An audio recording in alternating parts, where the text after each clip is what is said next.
Good afternoon, everybody. Welcome to LinkedIn Tuesday. It's March 31st, 2026. We're very glad you're with us this afternoon. Please note this event is being recorded, and the recording will be on the Career USA YouTube channel for others to view in the future. By participating in this event, you give consent for your name and picture to appear.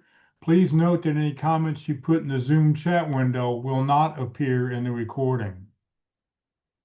For everybody on who's on Zoom, I recommend you open up your chat window and tell us what your name is, the position you're looking for. Give us your email, your LinkedIn address. Give us two or three target companies we may be able to help you with. And if you have companies that you have connections and you can help other people, please let us know who those are. LinkedIn is always about connecting with other people, and I highly recommend that you save the chat after this is over and go back and connect with everybody else who's on the call today. Well, good afternoon, everybody. My name is Jeff Morris. Back in 2008, I started a website called careerdfw.org, a website to help those unemployed in the Dallas-Fort Worth area. In 2012, I launched careerusa.org to help those around the United States. I have a written book called What I've Learned About Your Job Search That You May Not Know. It is available on Amazon, or if you see me in person, I always have copies with me. Since 2007, I've been facilitating and leading the North Dallas Plano Career Focus Group. The group's been around since the late 1990s. I took it over in 2007 when the prior leader landed a job. And I'll tell you about our upcoming program at the end of this program. And since 2017, I've been a member of the practice interview team, also known as the PRIT crew. Don't wait until you have an interview to schedule an interview. Schedule an interview now. Schedule now. Practice early, practice often is their motto. You just go to dallaspitcrew.com for more information. We have four outstanding speakers who talk about LinkedIn, each from a little bit different point of view. Today, our speaker is Kurt VandeMotter. He's a retained search executive at Linked Executive Search. And he's going to talk about LinkedIn from his point of view. So, Kurt, thank you for being with us, and it's all yours. Well, excellent. Can you hear me all right, Jeff? Yeah, we can. Okay. So welcome everybody. There we go. Now I can start to see some folks.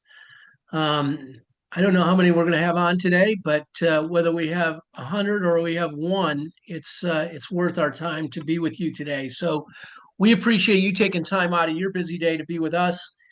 And we're going to try to make this as meaningful and as impactful and as informative as we possibly can. So just a little bit about myself. My name is Kurt VandeMotter. I came out of corporate America in the beverage industry for 20 years, PepsiCo, and then Dr. Pepper 7 Up. And then I moved into the technology sector, joining Craig McCaw, which soon became AT&T. Opened a lot of their retail stores. And then I pivoted in the startup world 17 years ago, 16 years, I guess 17 years ago. I was on vacation with my family over the 4th of July, and my boss called me on the 4th of July and told me that she had eliminated my job and that I should start looking for something new, go back and negotiate your severance package with HR. And that's when I decided to start my own business. So that's not what this conversation is about today, but if you have ever had a desire, an inkling to start your own business, I highly encourage you to do so. And if you ever want to chat about it, I'm always open to have conversations with people. But I tell you that background because I'm a hiring manager. I was never in HR. I was always in sales, marketing, and operations. And so I started a retained search firm 16 years ago, Linked Executive Search. And today we're recognized as a single shingle. So it's not like I've got world offices all over the world, but recognized by Forbes as the number one retained search firm in the state of Texas and number 13 in the United States. Why do I share that? Is because I think that it brings a little bit of credibility into what we're going to talk about today. And I'm going to actually, Jeff, I have, because business has picked up a little bit, and that's good news for everybody on the call here today. I don't have the full recruiter package, but I've got Recruiter Lite now. So I'll open up my window here in a little bit and I'll show you some of the things that we search for and some of the ways that we search for candidates and how we communicate with you and then what we hope or expect that you might do as follow up. But most importantly, this meeting is about you all today. So again, I don't care if there's 100 people on the call or there's two people. If you've got a question that you've always wanted to ask either a recruiter or you've always wanted to ask somebody about whatever it might be, chances are if you've got that question, there's probably two or three other people on the call that have that same question. So I really encourage you to use the notes section. Jeff is my wingman here and he will keep me apprised when there's questions in the chat box. We don't have to be on subject, meaning that if you've got a question that you've always wanted to ask, don't wait for me to get to that subject because we may not get to it. So if you've got a question, this meeting's all about you. I have a job. If you've got a question, I want you to make sure that you put it in there and we can talk about it, hopefully give you some resolution and maybe a little bit of comfort in what you might be challenged with. So with that said, let's just go over a couple of basics. First and foremost, the market's been really slow. And so I hate to be the bearer of bad news. I suspect that, excuse me, some of you might have witnessed that over the last 6 months, maybe even over the last year. I certainly have felt it badly. Um, Between you and I did have a daughter that just got married in February, and I was the wedding planner. So she and I planned the wedding over the course of a year, and I maybe it was God's way of saying that I couldn't handle both. I couldn't plan a wedding and do search at the same time. So now that she's married, things have started to pick up a little bit. So I want you all to be optimistic that even though probably not the best time to turn on the news. If you can stay away from that, I think that's a real productive use of your time because there's just not a lot of good stuff going on right now. But it's all temporary. It's going to change quickly. And so I've got a very positive attitude about where we're going and what the future looks like. And I think that things are going to pick up as the year gets rolling here. So with that, I want you to know that finding a job is the hardest job you'll ever have. Nobody can do it for you. You can't hire somebody to do it for you. And in fact, if somebody has approached you and said that for 10,000 or 20,000 or $5,000, they can get you a job, I want you to consider running as fast as you can the opposite way because this is only something that you can do yourself. You're the only one that can do the work.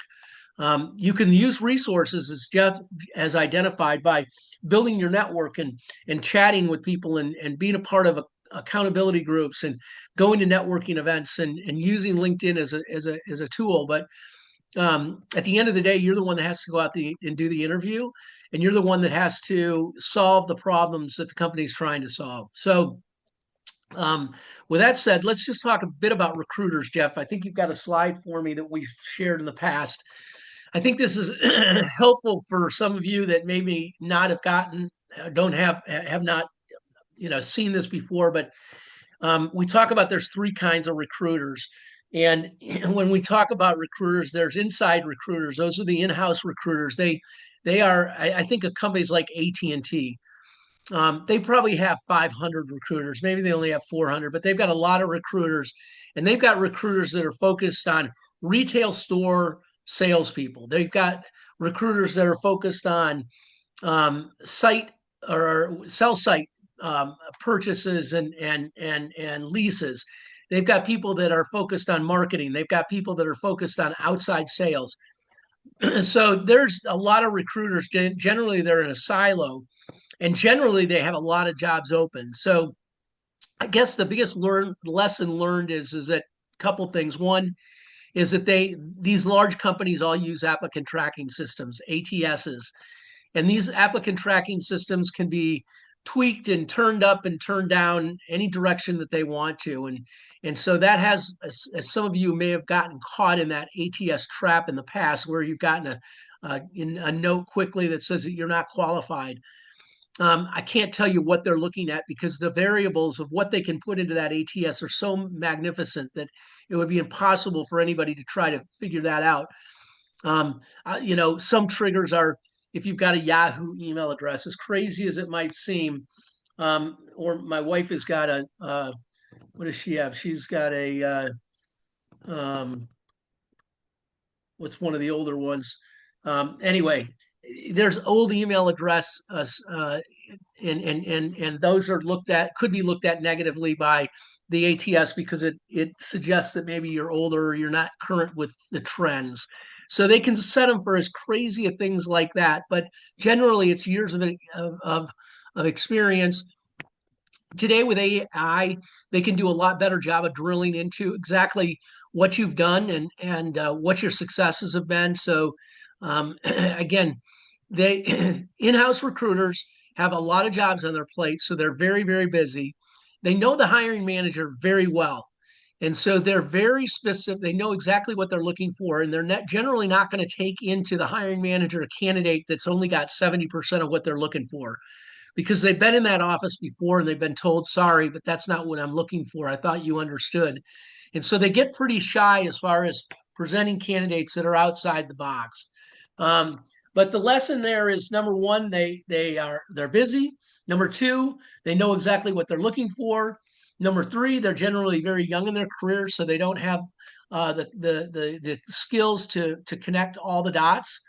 Um, but it's okay, I guess, up front for you to ask when you're talking to a recruiter, what kind of recruiter are you? Are you an in-house recruiter? Do you work for the company? Or are you an outside recruiter?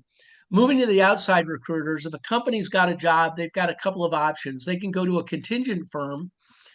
And in a case where a company's got, say, a vice president of sales job open, they may hire three or sign contracts with three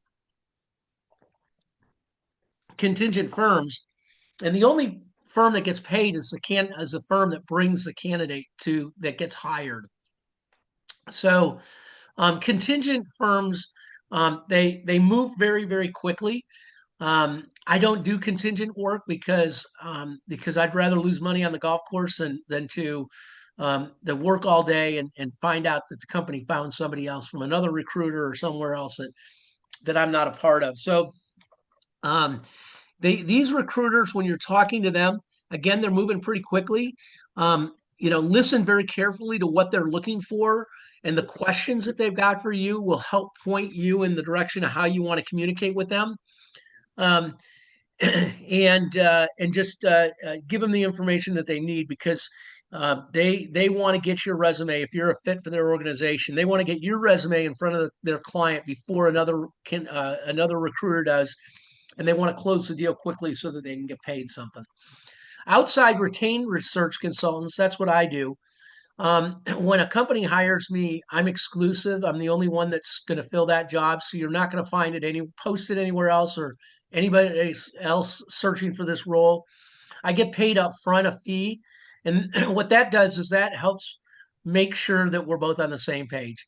When a company has paid me money, they're going to take my calls. They're going to take my emails. They're going to take me seriously because they've given me a chunk of change up front. Um, and generally speaking, because we don't necessarily, it's not that we don't move quickly, but we're not competing against anybody. And so maybe we're a little more thorough. So we've got a tendency to have very, very solid relationships with the organization. Um, you know, we have access to the hiring manager if it's a larger organization. We have conversations with HR. We know the process. We know the stepping stones what the organization is going to go through. We generally have a pretty good idea of the interviewing style that the executives are going to be using. So we've got a lot of insight, and what we're trying to do, and I think all recruiters are doing this, but what we're trying to ultimately do is first identify working with the company is to identify what is the job or what is the problem they're trying to solve with this hire. So if we can get visibility into what the first year looks like or the first 6 months looks like, then we can find candidates that have got that experience of solve those problems. So that's a little bit about recruiters, in-house, outside contingent, retained. Again, it's okay to ask when you're talking to a recruiter right up front, could you give me an idea of what kind of recruiter you are? Um, There's nothing wrong with that question up front. Jeff, do we have any questions in the box yet in the chat? Not yet. Okay, well, that means we're doing a good job, or maybe I don't think they're dropping off, but okay. So now we know a little bit about the different kinds of recruiters, and it's really important that we know that because many times when we get calls, we don't know where these calls are coming from. They might come across your screen. I hope it doesn't come across as a spam, but it might come across your screen. You don't recognize the phone number, and you're driving down 75. That's a highway in Dallas. If you're in Dallas, going 80 miles an hour during rush hour. And so I encourage you to always try to take phone calls like this somewhere where it's quiet, somewhere where there's you're not under any pressure, there's no stress, you're not from outside resources at least. So whether that means that you take the call and you just say, "Can I call you back in 5 minutes?" Or "I'm on the highway, I'll get off and exit. Can you call me back in 5 minutes?" I just encourage you to always try to take calls in a quiet place. I once had a candidate years ago when I first started the search business, and the candidate tried to take the interview on a golf course in the middle of an afternoon, a windy afternoon, by the way. And I don't know if you've ever talked to anybody that's on the golf course on a windy day, but even the current phones today don't block out all that noise. So it was pretty obvious to the CEO that the candidate was playing golf.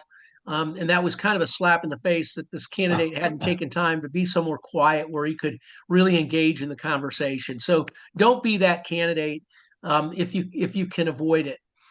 Um, so the thing about LinkedIn is that this is my own finding, and I'm going to share my screen. Or Jeff, maybe you do that first, and then I share mine.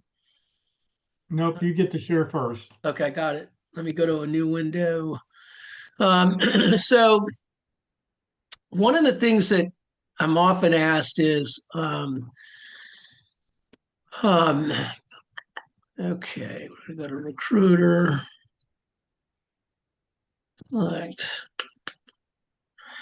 Is with what's going on in AI today, um, with what's going on in AI today, where's LinkedIn in the whole gamut of things? And so I want to set the record by saying to you all that I don't think there's a more important time in the not the evolution, but in the world of search that there's one product that dominates more than anything else, and that's LinkedIn. And the reason I say that is because my son is involved with an AI company, and they've been developing products and trying to develop products and solutions for recruiters for 5 years using AI.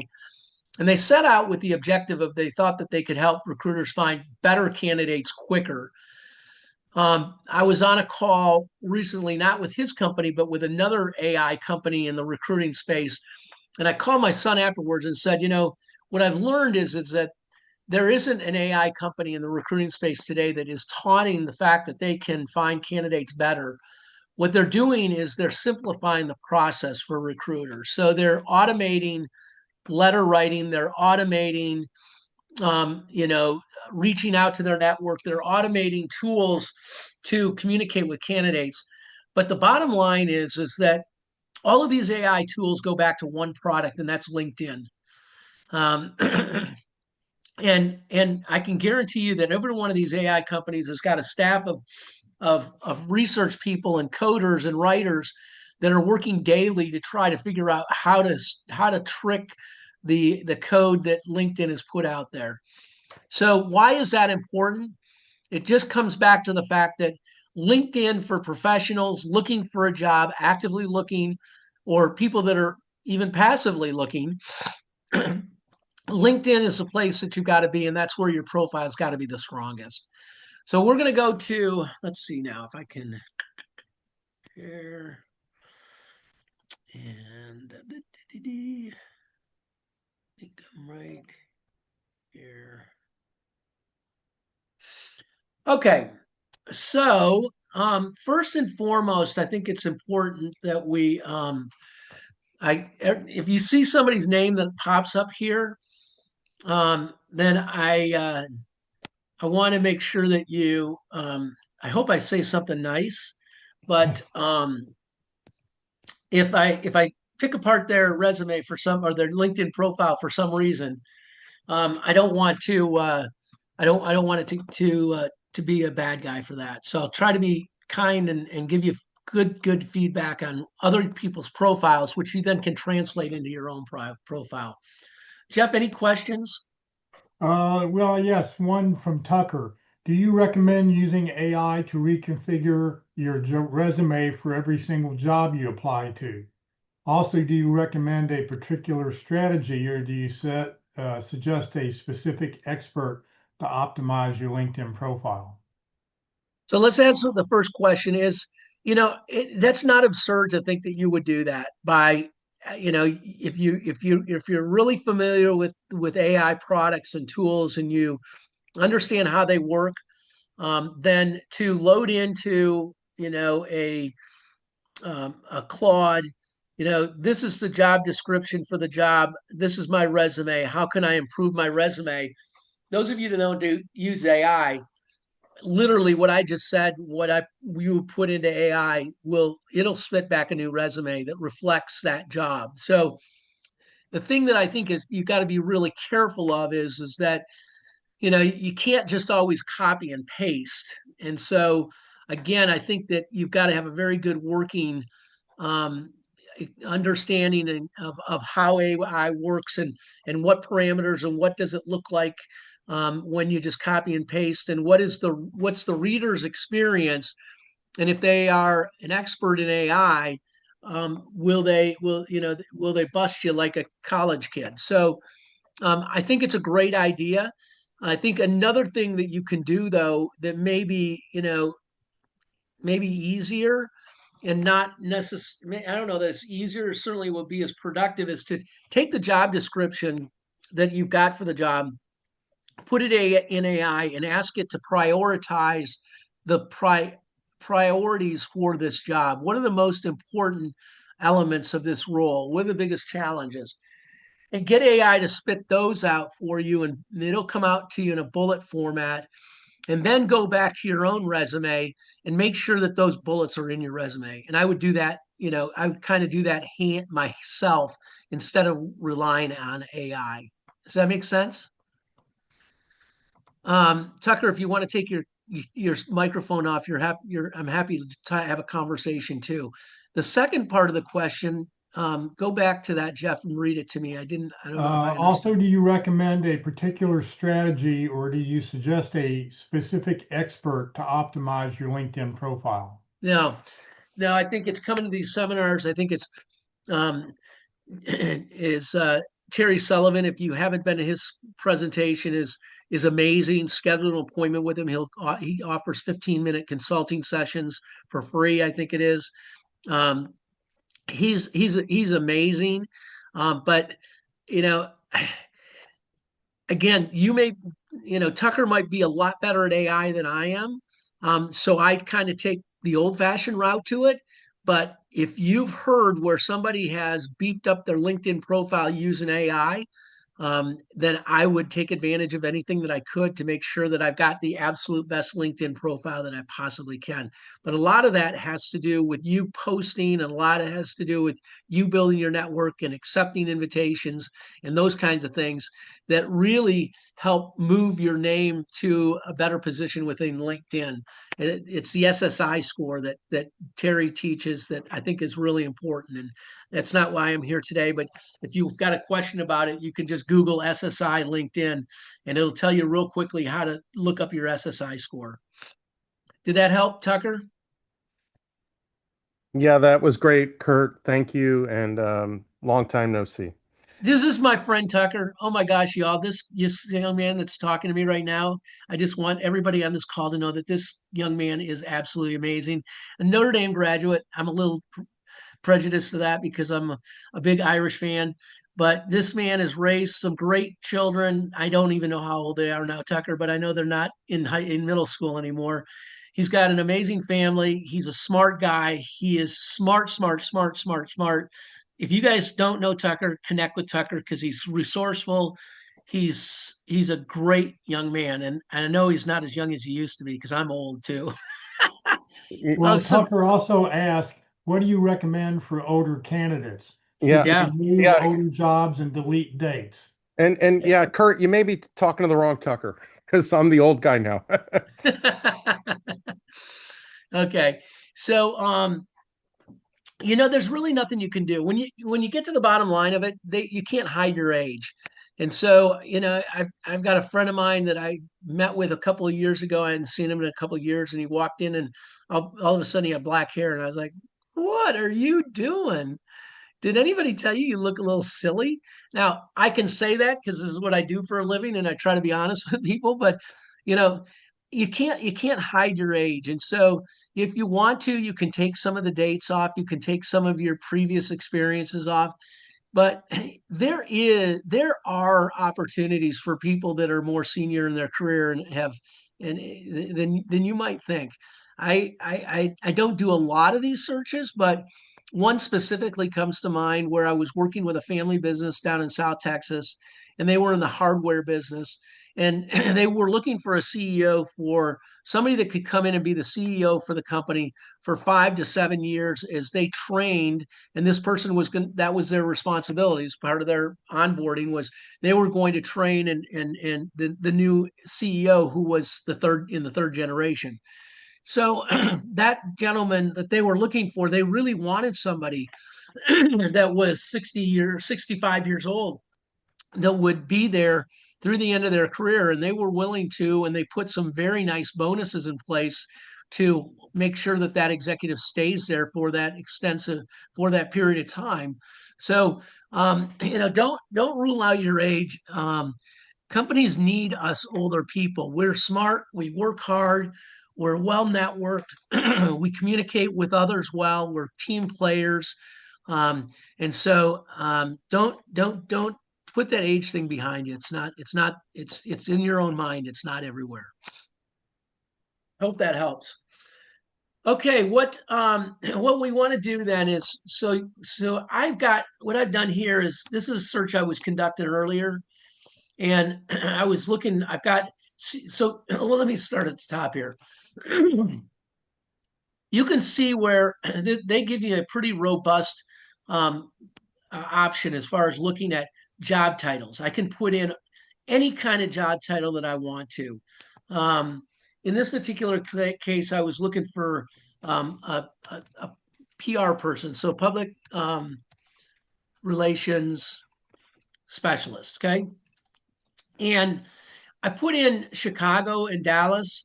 The three big PR markets, and not to say that St. Louis or Kansas City, that there aren't PR firms, or Nashville, but the four big markets are Los Angeles, Chicago, Miami, and Dallas.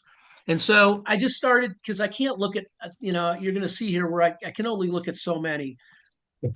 I don't have a target company of where I want somebody out of. I know in my own mind that I'm looking for somebody that's got consumer packaged goods business.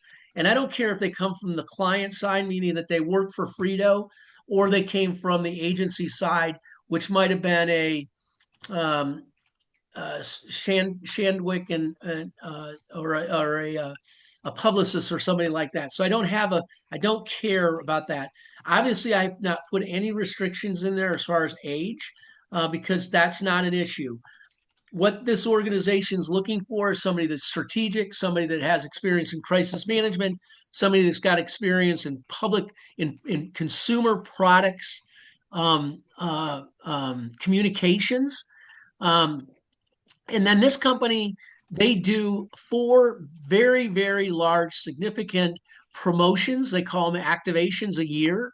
And so this person will be the PR person that will be working in between the sales and marketing team that's executing the program to the media, where they might get a Today Show appearance, so they might get a mention in the Wall Street Journal, or they might get a mention somewhere else.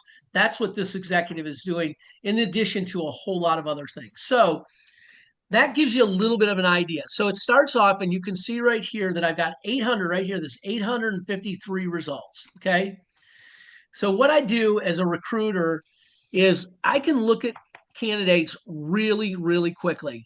So in this particular case, I've already looked at some of these people, so I know that what I'm looking for or not. Um, so this person is certainly there. Claire is in Dallas. She's probably a great candidate. She comes out of Fish and Richardson, which is a PR company. She's been there for a couple of years.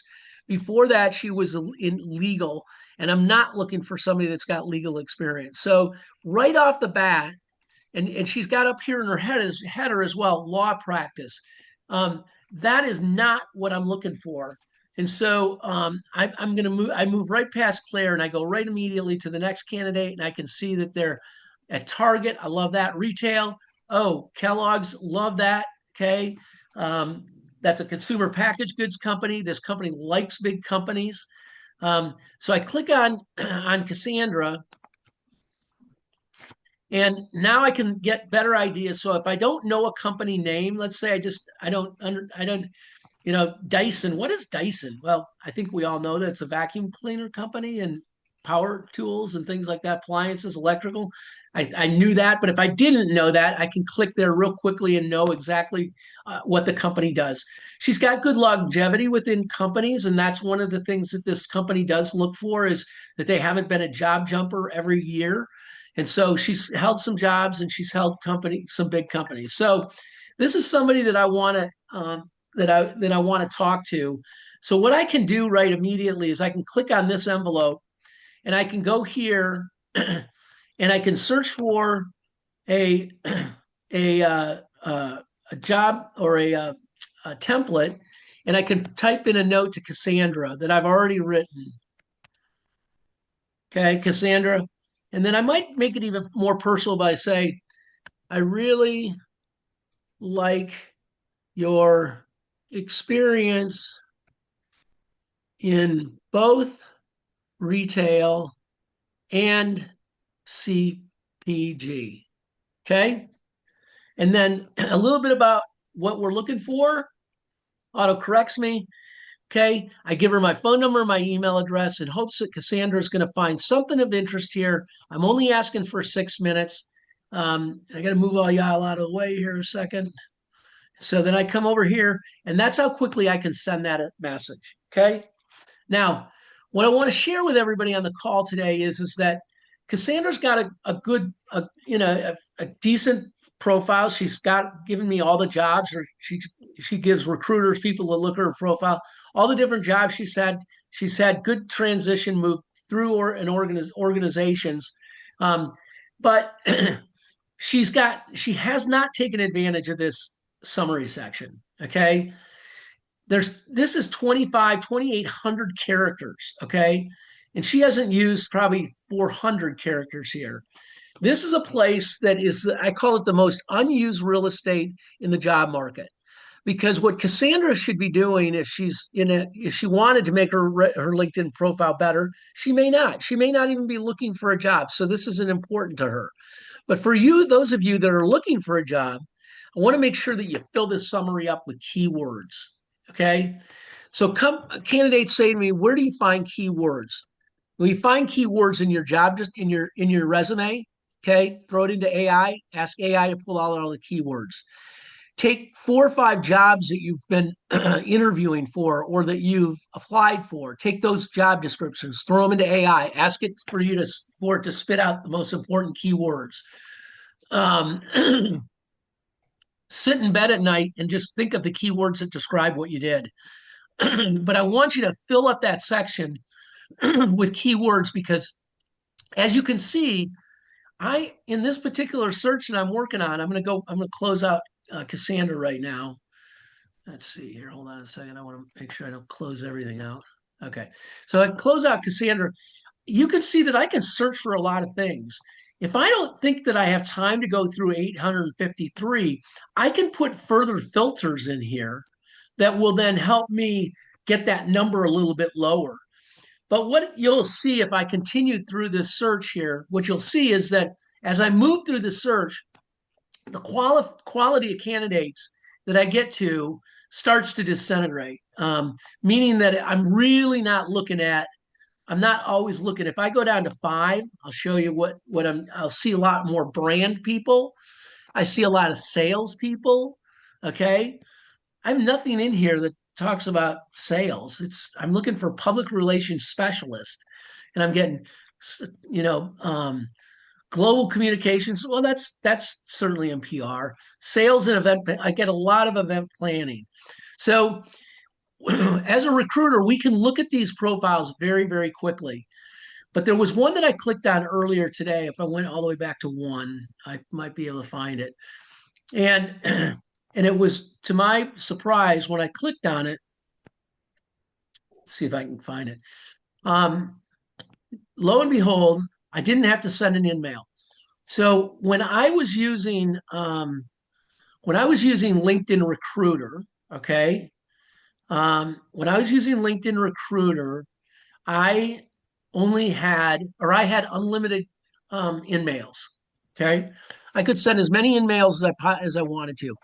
When I'm using LinkedIn Recruiter Lite, I only get 100 emails a month, but I do get credits back if my scores go up, meaning that if candidates reply to my messages, then I do get some I get credit back for those.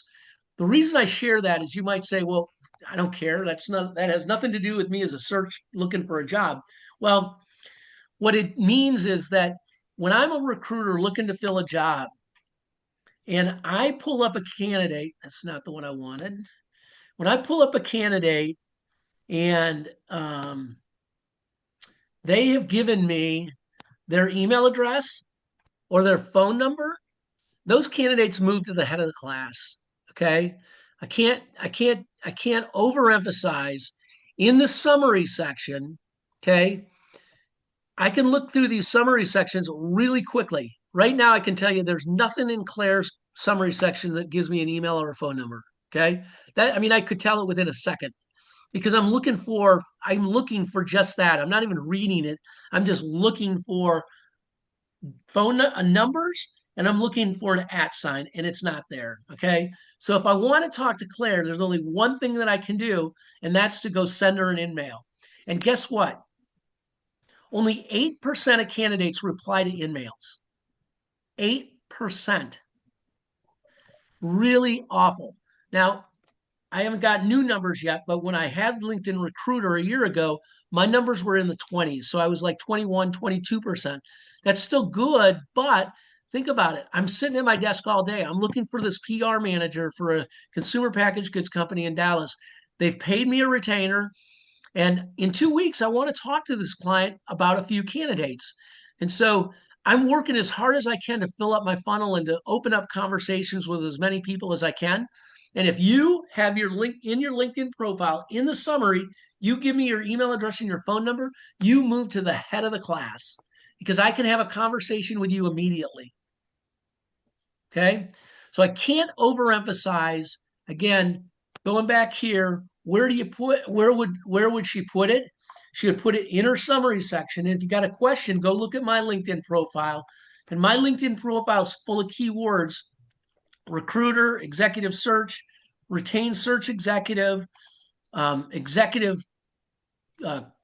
coach, executive search coach. I use all kinds of words, hoping that if anybody's in LinkedIn and they're looking for a recruiter and they want to hire a retained recruiter, that they may pull up my profile before anybody else. And at the bottom of my summary section, it says my contact information. And I've got my email address and my phone number right where everybody can see it. Okay. Any questions, Jeff? Yes, sir. Question from Juan. I have outplacement support from my previous employer named Right Management Consultant in the Great Lakes, Michigan area. They advised me to list prior roles by company name, title, and one key accomplishment without dates. Same for my education. Lastly, I'm not old enough, mid-50s. Hope that helps. I would fill in your LinkedIn profile. I think they're giving you bad advice there with again, what we want to do is this is a chance for you to write. I mean, what this candidate has done here, we're using, her as an example, is she's given bullets, okay? But this is a great use of that space. If you don't want to write it in bullets like this, and again, I do not want you to cut and copy and paste from your LinkedIn profile, okay, or from your resume. This is the opportunity for you to write and talk about using keywords about what you've done. She's done a very good job of that, a lot of detail, but don't leave off dates. If you want to stop talking about your background when you were, if you're 50 years old and you only want to show 25 years of experience instead of 30, that's okay. But again, remember that at some point you're going to have to be in front of this client and they're going to figure out how old you are. You can't lie on the job application. So we're going to find out how old you are at some point. Um, but if it makes you feel better and and you can give more detail and it's better, it's more focused on what your skills are today, then that's what I would do. And I want you to own it and feel good about it. John asked, Why would they want to use age against you in the first place? Just for a reason for elimination? Well, in there's been times in the market where people have said, I don't want an old person because they for whatever reason they think that the younger people can do the job better or smarter or whatever it might be. Um, I I got to be honest with you. I tell stories. I told you the one story about they were looking for somebody senior in all 16 years, and I've probably filled 1,000 jobs. I don't think anybody has ever told me that they want somebody young. I did have a company once that I was working for, and they told me that they would not hire a Republican. And my comment was, that's a really good question. And I hope when it gets to the interview, you'll figure out a way to ask that really creatively. I I mean, can't, it doesn't cost the company any more money for the age of the employee on their plan. So I don't see why they would have a reason for that. again, I don't think that they do, but you're going to hear in the market where a lot of people feel like that they're being age discriminated against. And I'm just telling you that you hear it all the time. I get that question everywhere I go as far as age discrimination. And what I'm telling everybody is I don't see it, I don't hear it. Um, but I'm a single shingle and I'm only one guy out there. Other people might have a different opinion on that, but I would put it out of your mind if you've ever thought about it. I wouldn't let it worry you. Sally, I I don't see your live on the hand phone up. like these young people. Yeah. Yeah. Hey, Kurt. I noticed on your LinkedIn profile in your about section, you've got your contact information all the way down at the bottom. Is that your right? That's the way I've been coached, but would it make more sense to put it up towards the top so you don't have to click more, or do you have an Yeah, opinion on that? I think either one work. I think that if I was in a job search, I would put it at the top because I Okay, want recruiters and anybody looking at my profile to see it up front right away. got it. Um, but in my case, not that I'm not looking for new work. I'll take any, I'll answer the phone anytime anybody calls. But the bottom line is I've just always had it at the bottom and have kept it there. But I think again, for search, I definitely put it at the top. And then after you get your job, after you start your new career, you can take off the phone number, but leave the email address or put the phone number and no email address. Um, for those of you that are asking the question and you're sitting there thinking, this guy's crazy. Why am I putting my contact information out there for the world to see it? Well, number one is that this is not match.com. And if you get a phone call from somebody that's inappropriate, hopefully you didn't answer it and it went to voicemail and you can delete it. If they send you an email that is again inappropriate or it's selling a service or something that you are not interested in or it's crosses a line, you can delete it. They don't have your home address. They don't know where your children live. And I don't mean to make light of those subjects because we are in a time right now where, all of this stuff is very, very, very, very, very, very important. And people are trying to shield themselves. But while you're looking for a job, Jeff will tell you that if you don't like putting your phone number in there, you can get is it a Google Voice number?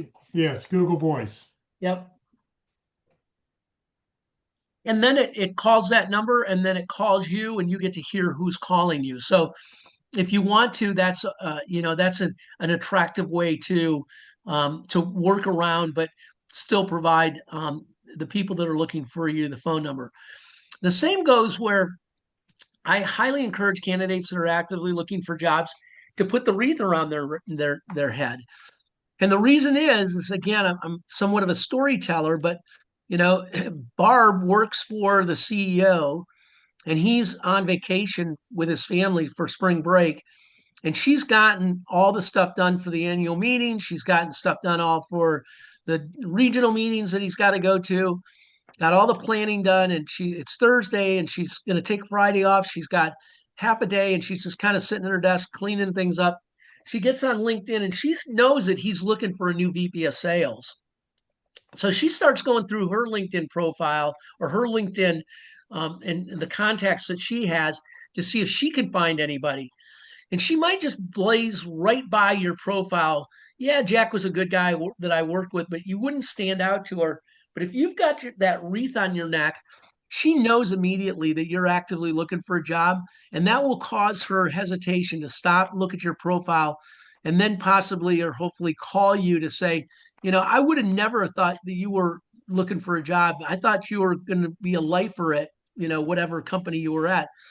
We've got a new VP job open here. Would that be something that you would be interested in? So again, we don't, as candidates, we don't know what we don't know. Okay, I'm going to say it again. We don't know what we don't know. And I really encourage candidates to take the blinders off because as we age, as we get older, and I'll be the first to attest to it, my kids come to me and they ask me, maybe sometimes advice about something. They, I know more than they because I'm 68 years old and I've been here longer than they have, and so.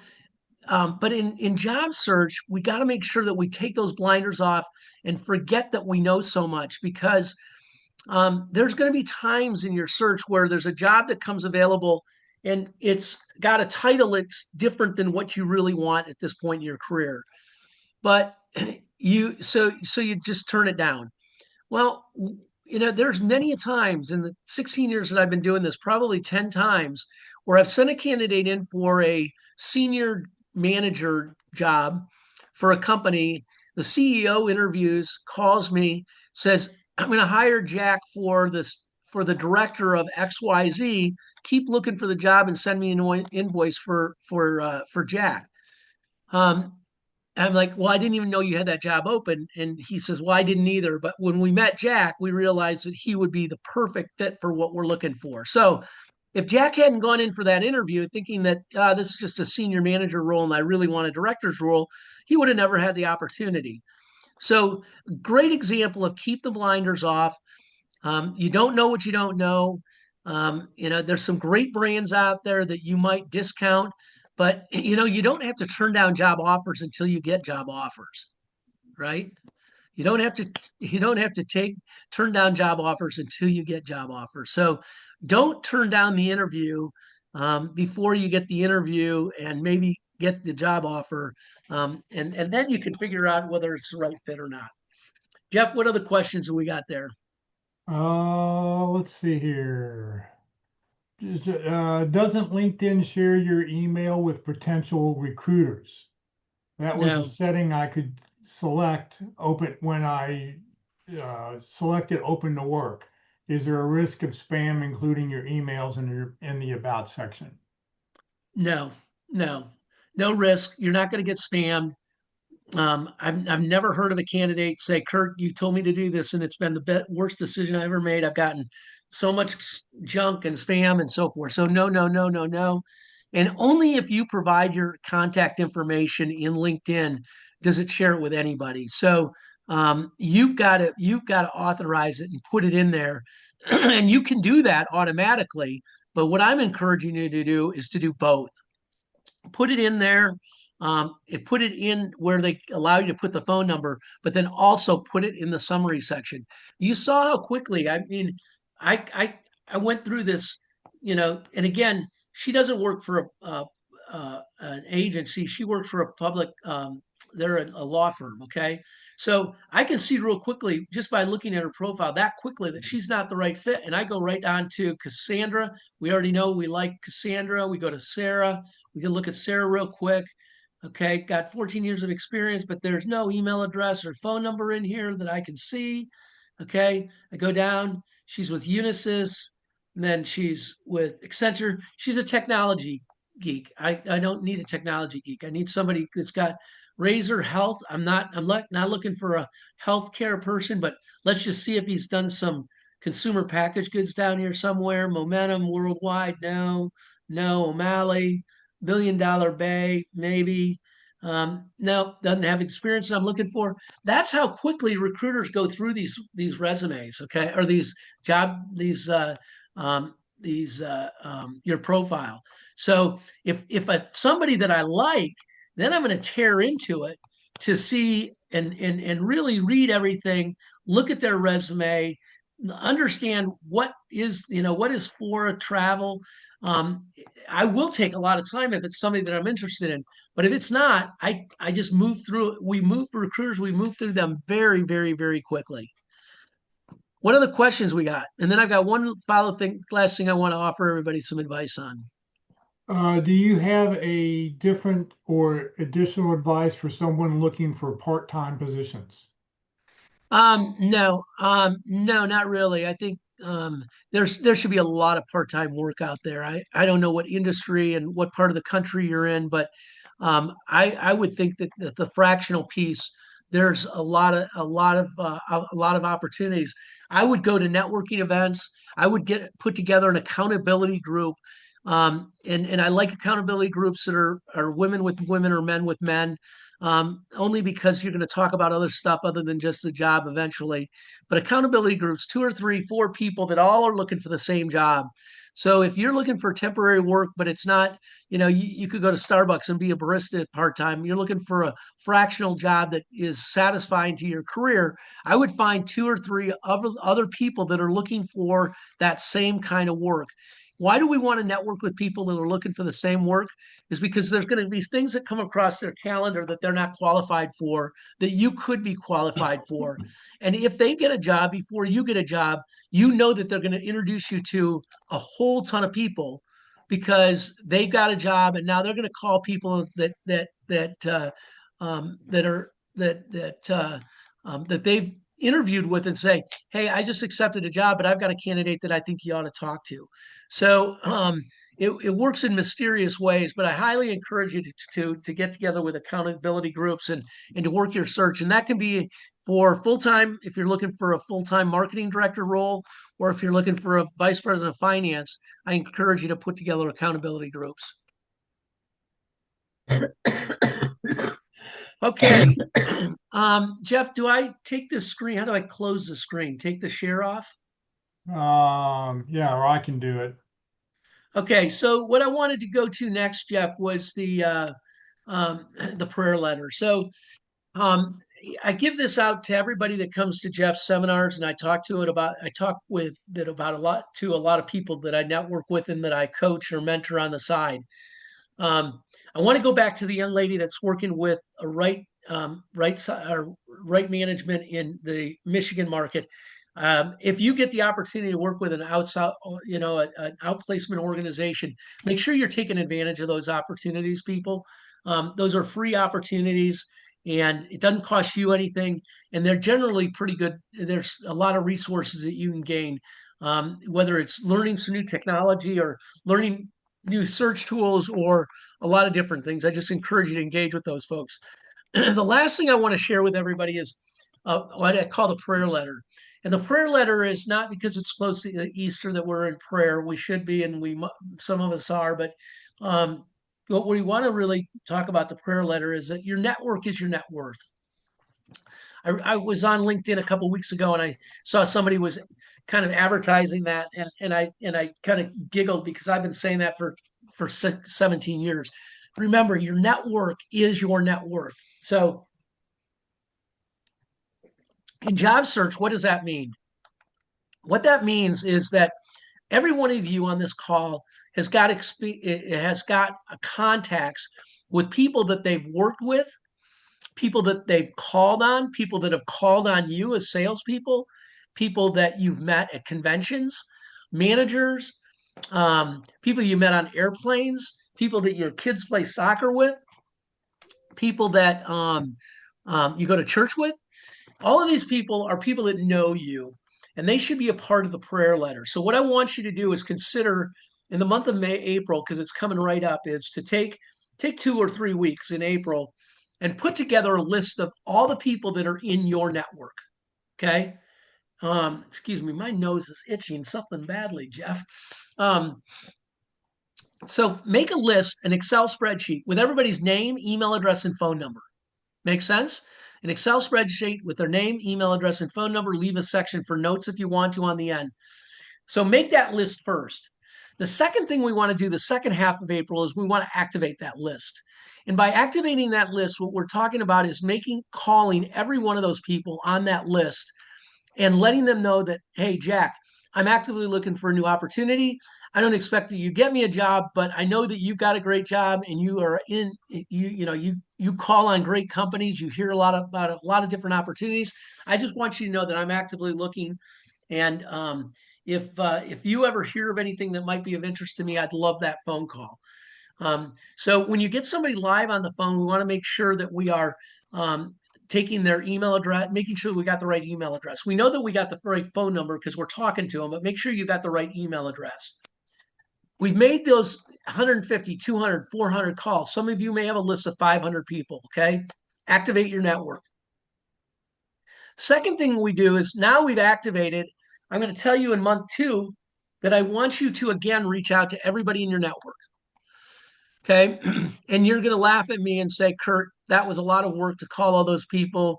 I don't have time to do that again. So that's where the prayer letter comes into. And we've all gotten a prayer letter before. It says, read this prayer 10 times, send it to 10 people in the next 10 minutes, or you're going to die and go to hell. Well, in the job search world, what that letter sounds like is you take all those email addresses and you put them all into a BCC, no twos, no CCs, all into a BCC. And then in the letter, it says, great people know great people. And then in the body of the email, it says, I continue to look for new opportunities. And some of the target companies that I'm looking at include, and you give them 2 or 3 companies that you're trying to get introductions at. If you or anybody in your network has contacts with these or companies like these, I would greatly appreciate an introduction. Feel free to share this note with anybody in your network. And if there's anything I can do for you, don't hesitate to call. I'll be back in touch in 30 days. Okay.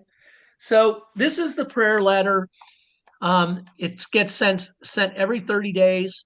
If you are in a position where you're looking at your screen right now and saying, Kurt, you're crazy. I would never do anything that's so advanced or that sounds so ridiculous. What I want you to do is go to 2 or 3 of your friends and ask them, if you were to send that note out because you're actively looking for a job, what would they think of it? And would they think that you were silly, or would that be a smart plan for you? I'm pretty confident that 98% of the people in your network will take advantage of or try to help you. And so now, once a month, you know that you've communicated with 150 or 250 or 400 people. You've got that many people that are out there looking, thinking about you, even if it's for 2 minutes as they read that email, they're thinking about you. And as the month goes on, they will remember you and they will come up with introductions. It just takes time. So the first month, you may get 70% of the people that send a note back. Gosh, I didn't know that you were still not working. I'm glad you let me know. I'll keep my ears and eyes open. You won't get, maybe you might get 1 or 2 that say, take me off your list, which is easy. You go to your Excel spreadsheet, take them off your list. And you won't hear from everybody, but as the months go on, the quality and the introductions become even stronger and stronger and stronger. Do not attach your resume. Okay. We never want to attach a resume when we're sending emails out to people unless the client or the customer or the person has asked for your resume. And the reason is is because we don't know what they're looking for sure. And so if we send the resume, we could have had an opportunity to beef it up a little bit and to add more about what we had done in the consulting on financial stability with blah, blah, blah, blah, blah. But we didn't, because we just sent a resume and now they say you're not qualified for this role. Well, you're maybe overqualified for this role if you had put the right wording together. So don't just send resumes to people. Wait until they ask for them. Wait until you know what you're sending a resume for so that you can make the modification to your resume to make it the best it can possibly be. Any other questions, Jeff? No, I think you've covered it. Okay, well, I hope this has been helpful. I'm thinking about all of you. Good luck in your searches. Tucker, I'm glad you were on the call today. Let's all be in touch. If we can help each other, it takes a village. Peace. Happy Easter. Thank you very much, Kurt. Next week, our speaker is going to be Locke Alderson. He's a recruiting consultant. He's been hiring people for the last 40 years, and he'll talk about how to use LinkedIn for job hunting, strategies to get results. So you can come join us next week for that. Let's see here. Tomorrow, the practice interview team will be meeting in person. If you can join them at Christ United Methodist Church at Coit and Parker in Plano. They meet from 1 to 3 o'clock. This is a great opportunity to watch somebody else be interviewed. They usually do 3 different interviews every week, and you can watch one. And if you're interested in joining, just send an email to dallaspitcrew@gmail.com with your resume and a job description, and they will put you on the list to look for a practice interview. They meet in person on the 1st, 2nd, 3rd, and 5th Wednesday of the month. On the 4th Wednesday of the month, they meet online only, so that way anybody around who can get on a computer can watch a practice interview. This Friday at the North Dallas Plano Career Focus Group, we meet 9:30 at Christ United Methodist Church in Plano. Open forum. We'll talk about whatever questions you have about your job search. Ask. Everybody can jump in, offer their opinions. So bring your questions. You can join us on Zoom, or please join us in person. And there's always a group of us who go out to lunch afterwards. So it's a great way to expand your networking connections and get to know people a little bit better. You're welcome to join the Career FW or Career USA LinkedIn groups. You do not need to live in the Dallas-Fort Worth area to join the Career DFW group. We've got over 16,000 members, so it's a great way to expand your connections and try to find connections in the company that you're looking for. This session has been recorded. It will be uploaded to the Career USA YouTube channel. Subscribe to the channel. That way, every time we post a new video, you'll find out about it. On the Career USA YouTube channel, click on playlist. Every video I post goes into one of 7 different playlists. And down at the bottom where you see the red arrow, view full playlist, if you click there, it'll come up with a list of other speakers who've talked about LinkedIn and the topic they talked about. And you can go back and watch any of those you want at your convenience. If you're not receiving emails about our workshops, you're welcome to join the Career USA mailing list. We send out an email once a week. You can just scan this QR code and send a blank email, or just send a blank email to Career USA, the + subscribe at groups.io, and you'll get a listing and all the contact information we're putting out once a week. Please note, Career DFW is a 501c3 nonprofit organization. Career USA is a Career DFW website. We have no full or part-time employees. All of our speakers are volunteers. Kurt's a volunteer. I'm a volunteer. Everything I've done over the last 17 years has just been to help you land your next great opportunity. So thank you very much for joining us today. Have a great rest of Tuesday, and we will see you all hopefully either tomorrow at the Pit Crew or Friday at the North Dallas Group. Thank you, Jeff. Thanks. Thank you. Thanks, everyone.